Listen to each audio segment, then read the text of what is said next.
Hello and welcome to my channel. In this episode, we're gonna continue working on the BMW K100 project. I have all the parts to start the assembly, so hopefully I don't run into any major issues while putting it all together. Here you guys can see the gas tank, the fenders, and the seat that you guys saw last episode when we got it all painted. And over here, I got all the accessories and hardware necessary to convert it into a cafe racer. So I'm gonna start with the hardest part to get is that cluster. It's the Tenet cluster. It's a plug-and-play cluster that you can use to convert from that big lunchbox cluster on the bike into something more modern, cafe racer style. You can go the M-unit route, but it's way more expensive. I prefer this one. The only downside to it, it's not in US. It's a French company, so shipping takes a long time.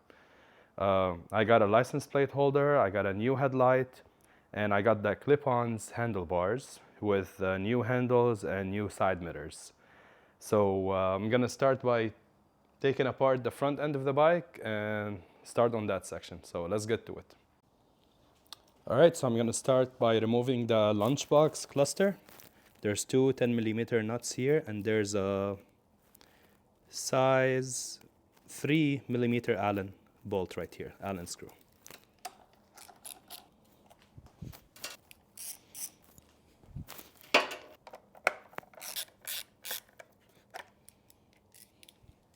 Okay, next thing, I'm gonna loosen up the top cover right here with the buttons. There's two 4mm Allen screws right here on the bottom.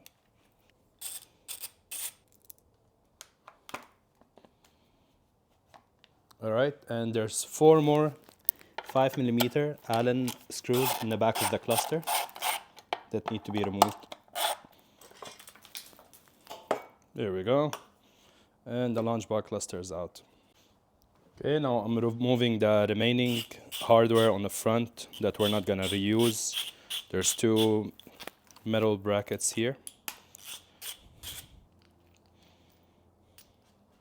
All right, now I'm gonna follow each wire for those buttons and disconnect it from the harness. So this is the ABS button. I removed all the zip ties and here's the plug for it. Right, next we got the hazard lights button. That's the plug for it right here. And finally we have the heated grips, and it's this plug right here.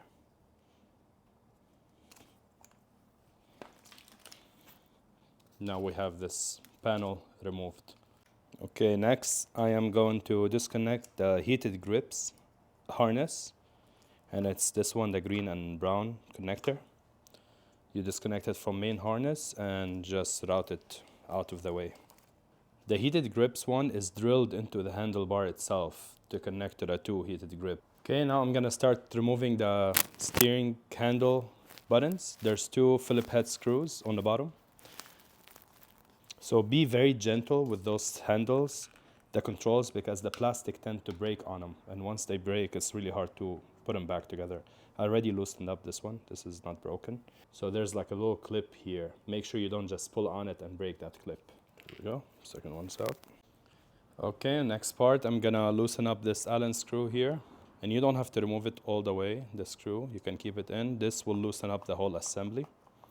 And there's another one, but on the bottom side, right here, for the left-hand side. And same thing, you don't have to remove it all the way. And when you install this, make sure you don't over-tighten it. This metal piece tends to snap off. It's very easily can snap off, and then this will be loose forever. It's really annoying. I had one bike that happened to me, and I had to do a lot of adjustment to fix this wobbly, this like looseness on it. All right, now I'm gonna remove the weighted knob right here. It's a 5mm Allen. Almost everything is either 4 or 5mm Allen. Wow. Look at that condition.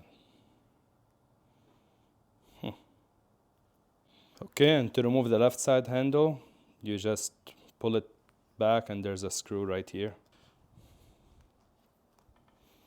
It's loose, but still stuck on it, so it needs some convincing.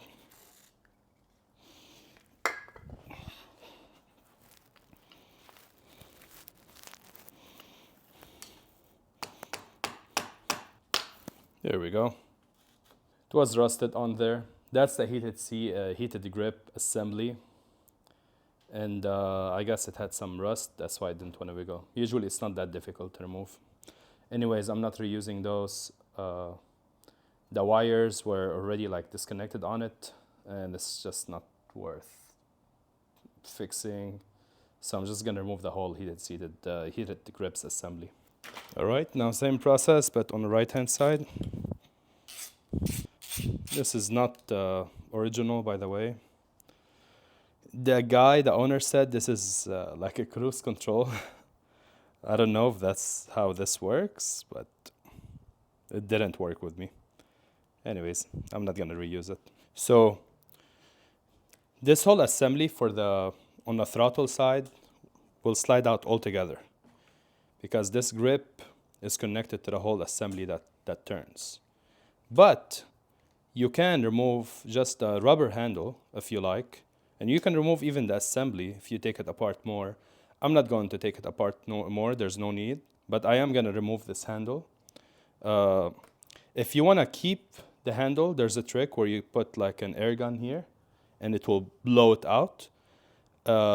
If you don't care about it, you can just cut it and put the new one. Now I did buy new handles, so I'm not gonna reuse the old one, but I might show the method with air. I don't know how well it's gonna work because it got heated grips under it. I can see the heated coil under it, so we'll give it a shot. We'll see how it works. Okay, so you put some air under the handle.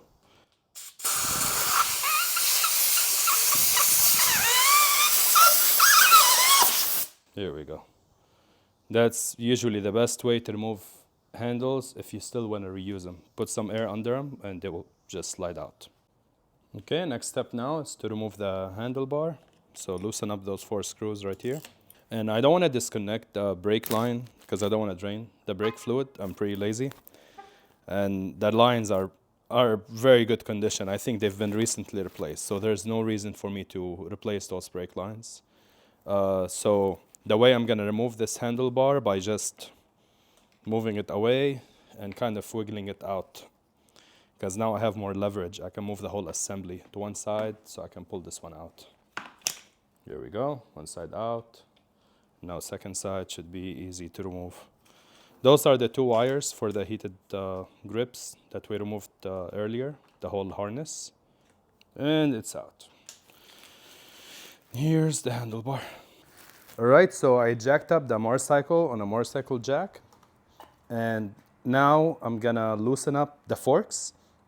I'm just gonna loosen up the screws right here on the side on the top tree and the bottom one, so I can slide out the shocks just enough so I can put on the clip-ons handles.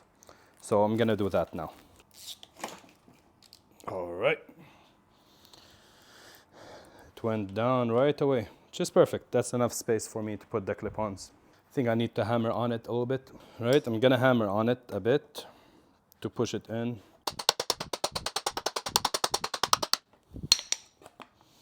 All right.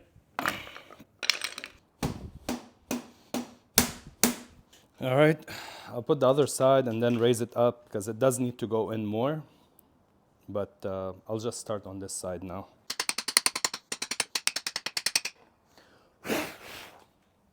All right, so I finally installed them. They're still loose. I had a hard time just lifting the front fork, and that's normal. I had to use the floor jack under the wheel. That didn't really work out, so I ended up just kind of like wiggling it while holding it with my legs and tightening the screws to get it in place. And that's the spacing that I left. Some people like to make it flush. I just went all the way up with it, and I'm happy with the distance it got. All right, so now I'm gonna start installing all the hardware that goes on the clip-ons and then put it on. I'll leave everything loose until till the end when I start lining them up. All right, the right side is on. After a lot of hammering, I had to cut the tip of that off because it got mushroomed out, flanged out. I did remove the rubber at the end of here because I want to put the side mirrors over here. But now it's all good. The throttle is not sticking. Brake, everything's good. So now I'm gonna move to the left-hand side. All right, now time to do the left-hand side. I did sand it down a bit with this. It's a little sandpaper on the drill to clean it up. But it seems like I'm also gonna have to hammer on this one the same way. All right, I think we're good to go on it. It did mushroom out, but that's fine because I'm gonna put the rubber handle over it and then the mirror, so it's not a big deal. Just like that, I'm just gonna cover it with a rubber, put the mirror here, and we should be good to go. All right, it's on now. I am gonna adjust the angle of the clip-ons once I install the tank toward the end. So they are still loose, I can move them back and forth, but the handle itself is not loose. I'm gonna put the controls on, the buttons. So now what's left is the headlight, the turn signals, horns, and the cluster on the front. So maybe I can do the cluster next. All right, so a couple of things I want to show you guys here. There's this plug from the harness. This connects to the clutch sensor. The clutch sensor in this bike was, one of the wires was ripped. That's why I had a hard time starting it, and I always had to turn to the left, if you guys remember, because it was because of that wire. So you can just replace the sensor, but I'm just gonna short that sensor because I don't really care for it. The whole point of this sensor, it's not going to allow the bike to start unless you depress the clutch. I don't really care about that, so I'm gonna bypass it by just putting a jumper on that cable. Now to move to the cluster. So this is the original cable for the bike that goes into the launch box.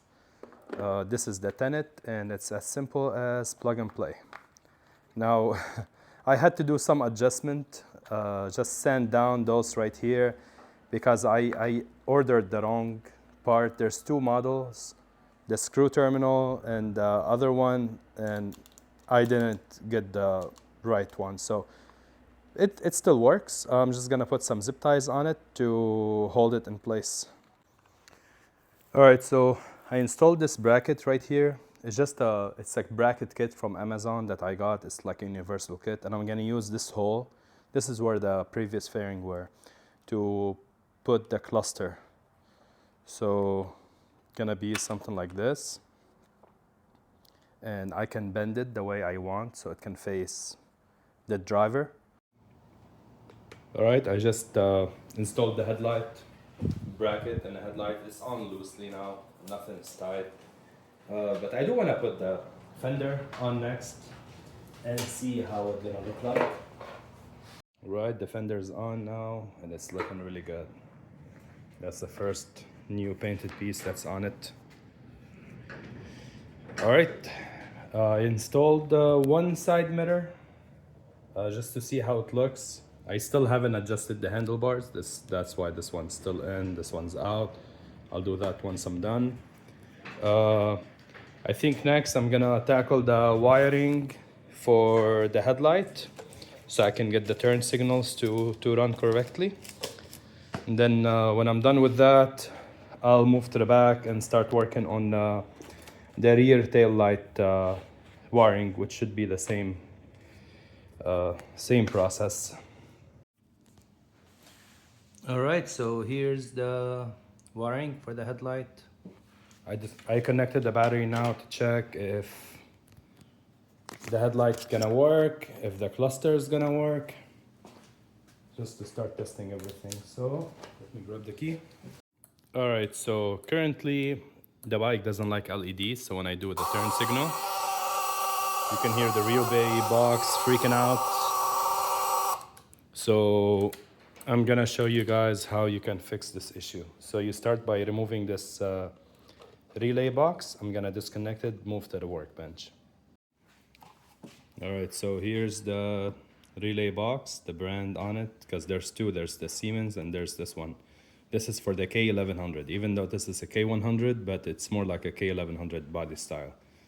The previous models, K100, they came with a green box.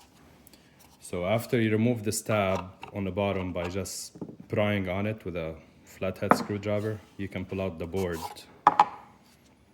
And that's what you're looking at right here. So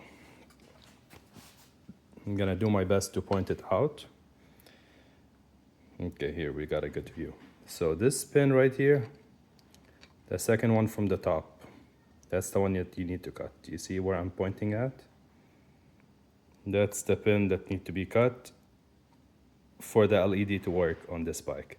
So I'm gonna make the cut now, install it, and hopefully we'll see it working. All right, I just made the cut. I used the zip ties, pliers, and I don't know if you guys can see, but that's the pin I cut right here, second one from the top. So I'm gonna install it now and see if our problem is solved. All right, let's see. Key is on, ignition on. There we go. Perfect.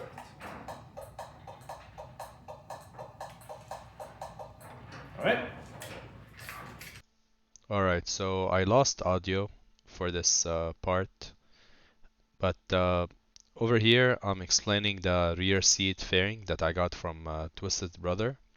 It doesn't come with any hardware, so it was a bit tricky to come up with a bracket or a design for me to install it on.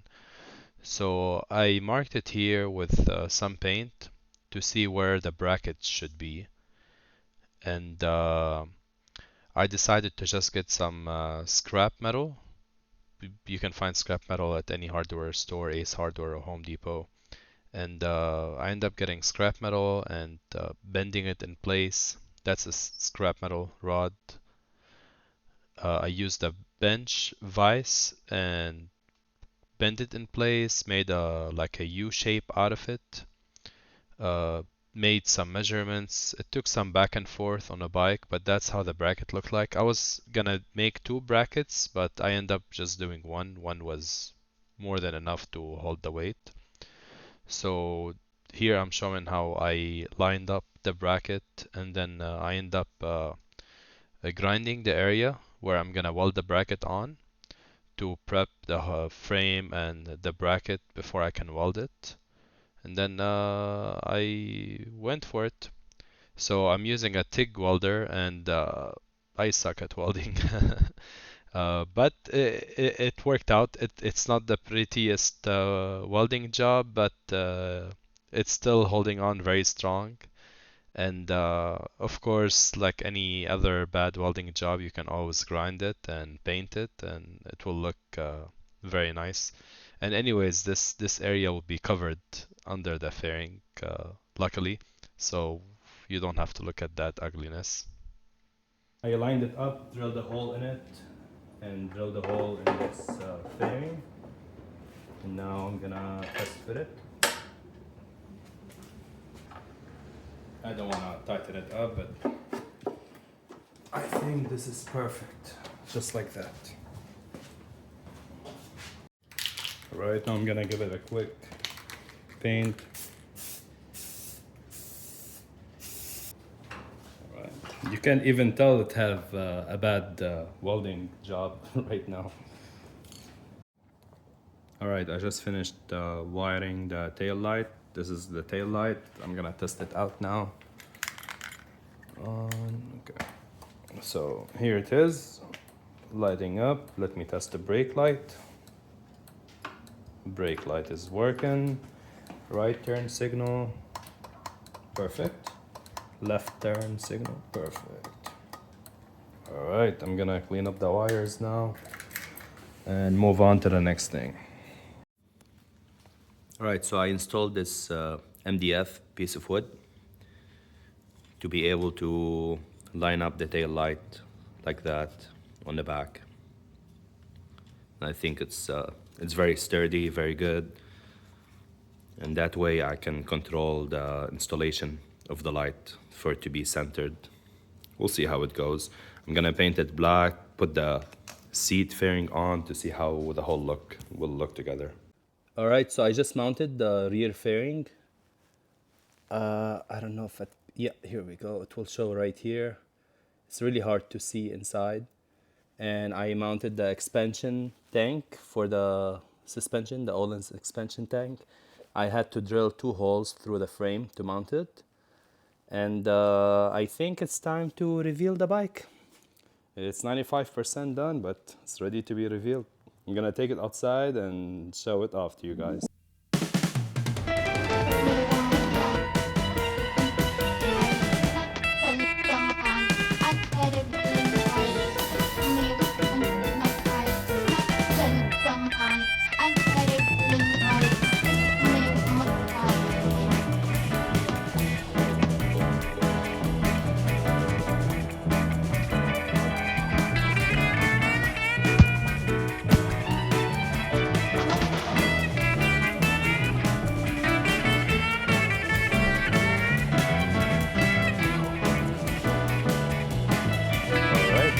Here it is. I really like how it turned out. I like the rear seat fairing on it. I like how the Öhlins expansion tank is like giving an offset with that yellow. The LED strip in the back look a lot like cyberpunkish style. So I put the original gauges right here on the side. That's what I did last bike too. A lot of people just get rid of them. I really like how they look and they function, so why not? That's the first time I used those mirrors on the clip-ons, and they're pretty nice. I like them. They work good. So I'm still having problems with the cluster. I contacted the manufacturer to see what's going on with it. Let me show you guys how it looks.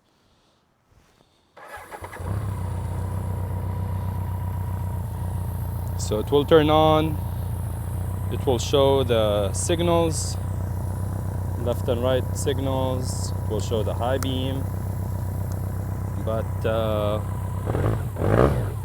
RPM and speed are not working, so I think it might be just a faulty cluster. But yeah, here's the bike. I like the front fender, how it looked on it too. That's where I mounted the horn on the front.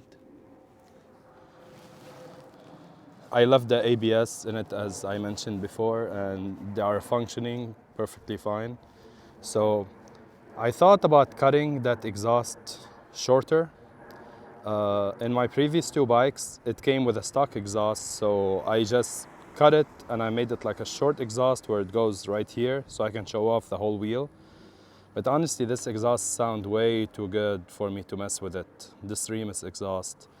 And I just decided to leave it the way it is. I don't think it's taken away from the looks of the bike. So I'll just leave it the way it is. I don't want to mess with it and ruin the sound or make it louder than it should. But yeah, here's the bike. All right, so this is it for this video.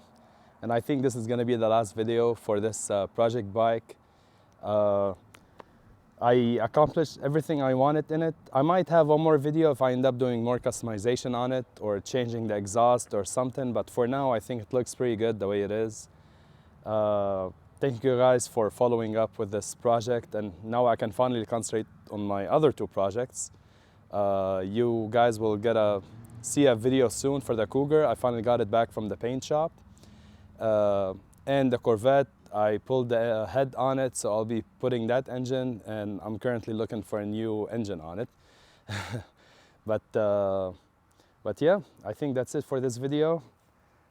I really like how the bike matches with the M3. I picked the same color, that's why I have them next to each other's now. But then, thank you guys for watching, and see you on the next one. Bye.